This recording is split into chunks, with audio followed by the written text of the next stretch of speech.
पांडेश्वर विधानसभा क्षेत्र अंतर्गत शीतलपुर ग्राम स्थित भाजपा कार्यालय में तोड़फोड़ एवं भाजपा कार्यकर्ता गिरधारी गांगुली के साथ गाली गलौज एवं धमकी देने को लेकर भाजपा के द्वारा शीतलपुर में प्रतिवाद सभा किया गया। इस सभा के दौरान जितेंद्र तिवारी ने कहा कि पांडेश्वर विधानसभा क्षेत्र इलाके में तृणमूल कांग्रेस के द्वारा जिस प्रकार से अराजकता की राजनीति चल रही है, लोगों को डराया धमकाया जा रहा है, लोगों के गणतांत्रिक अधिकार को छीना जा रहा है।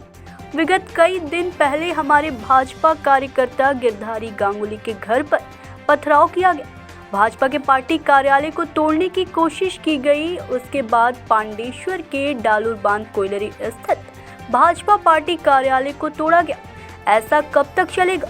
तृणमूल कांग्रेस अगर सोच रही है कि इस तरह से लोगों को डरा धमका कर राज करेगी तो ऐसा चलने वाला नहीं है। यहाँ की जनता सही समय आने पर उनको सबक सिखाएगी और समय बहुत जल्द आने वाला है। पूरे पश्चिम बंगाल में शासक दल कांग्रेस का अत्याचार चरम सीमा पर पहुंच चुका है। अब पश्चिम बंगाल में जनता इनको सबक सिखाने के लिए तैयार बैठी है, सिर्फ समय का इंतजार है। इस मौके पर भाजपा नेता उमेश मिश्रा, प्रहलाद साव, गणेश प्रसाद, रामाशीष प्रसाद, संजय यादव, पार्थोपाल, पिनाकी मिश्रा, ज्योति ग्वाला, सुजान सूत्रधार, संजीव बावड़ी समेत अनेक समर्थक उपस्थित थे। पांडेश्वर से सत्यनारायण सिंह की रिपोर्ट। पांडेश्वर एवं पार्श्ववर्ती अंचलेर मध्य दलेर नेतृबृंद যারা উপস্থিত আছেন,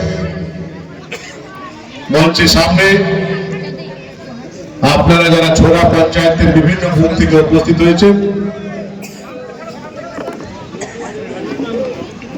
একটু আগে আপনারা শুনলেন যে কেন আমরা প্রতিবাদ সভা করতে বাধ্য হলাম। আপনারা জানেন যে 2021-এ যে বিধানসভা নির্বাচন, সেই নির্বাচনে আপনারা সবাই বিজেপিকে ভোট দিয়েছিলেন, কিন্তু কাউন্টিং এ কারসাজি করে জোর করে আমাদেরকে এই বিধানসভায় পরাজিত করা হলো। তার বিরুদ্ধে হাইকোর্টে মামলা চলছে। মামলা নিষ্পত্তি হলে দুধ কা দুধ আর পানি কা পানি হয়ে যাবে। আপনারা জানতে পারবেন যে আপনারা যাকে ভোট দিয়েছিলেন তারাই জিতেছে। এখানে আমরা কারো কোনো ক্ষতি করব না। মানুষ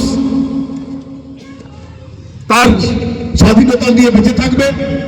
বিভিন্ন রাজনৈতিক দলের লোকেরা দিয়ে কর্মকাণ্ড চালাবে। সরকার পক্ষ যারা আছে তারা মানুষকে পরিষেবা দেবে। তারা যদি পরিষেবা না দিতে পারে, বিরোধী হিসাবে আমরা তার সমালোচনা করবো। এটা তো গণতন্ত্রের নিয়ম। কিন্তু এরা জোর করে মানুষের মুখ বন্ধ করে দিতে চাইছে। আমি বলি, আমিও তো 5 বছর বিধায়ক ছিলাম। একটা পার্টি অফিস তো কারো দেখাও তো।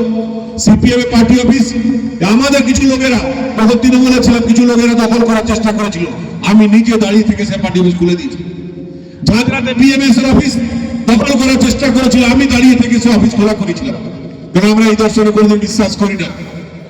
কবজা করবো, হুমকি দেবো, এই দর্শন আমরা বিশ্বাস করি না। আমরা মনে করি সমস্ত রাজনৈতিক দলে তার কর্মকাণ্ড চালানোর অধিকার আছে। মানুষ যাকে পছন্দ করবে তাকে ভোট দেবে, মানুষ যাকে পছন্দ করবে না নির্বাচনে তাকে প্রত্যাখ্যান করবে। এদের নিজের কাজের কোনো ভরসা নেই। এত যদি ভালো কাজ করছো, বিধান লোকসভা বাই ইলেকশনে বললো নাকি পাণ্ডবেশ্বর 1 লক্ষ ভোটে জিতেছে। 1 লক্ষ ভোটে নাকি জিতেছে। পাণ্ডবেশ্বর সবার নাকি তৃণমূল।